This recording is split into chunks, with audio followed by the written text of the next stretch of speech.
Hello guys, this is Megha and welcome back to Megha's kitchen. तो आज के আমি তোমাদের সাথে শেয়ার করব হচ্ছে খুব কম উপকরণে একটা সজনে ডাঁটা রেসিপি। রেডি করে নিয়েছি মিষ্টি কুমড়ো, বেগুন, টমেটো আর সজনে ডাঁটা। এখন বসিয়ে দিলাম একটা প্যান, দিয়ে দিলাম হচ্ছে সরষের তেল, তার সাথে দিয়ে দিলাম তেজপাতা, রাঁধুনি সজ, কালো জিরে। এখন দিয়ে দিব হচ্ছে কেটে রাখা সব সবজিগুলো।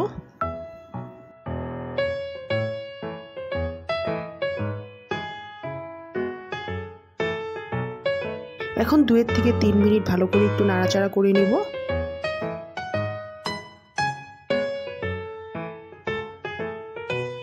হালকাভাবে ভাজা হওয়ার পর এখন দিয়ে দিব স্বাদ মতো নুন, দিয়ে দিব পরিমাণ মতো হলুদ আর হচ্ছে অল্প চিনি।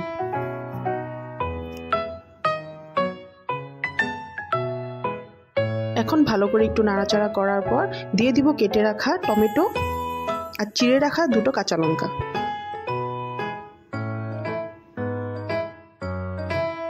এখন দিয়ে দিব হাফ চামচ জিরের গুঁড়ো আর ধনিয়ার গুঁড়ো। এখন হাফ কাপ জল দিয়ে মশলাটাকে ভালো করে কষিয়ে নিব।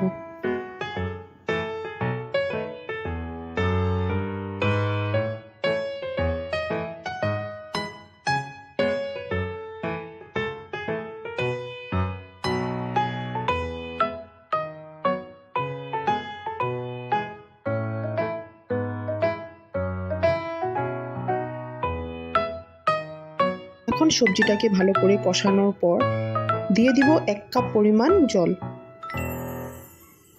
এখন ভালো করে নাড়াচাড়া করে একটু সময় রেখে দিব।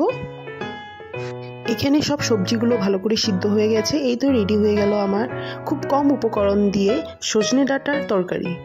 গরম ভাত বা রুটি দিয়ে এই তরকারি খেতে খুব ভালো লাগে। তোমাদের যদি আমার এই ভিডিওটা ভালো লেগে থাকে তাহলে আমার চ্যানেলটাকে সাবস্ক্রাইব করে দিও আর শেয়ার করে দিও। Thanks for watching.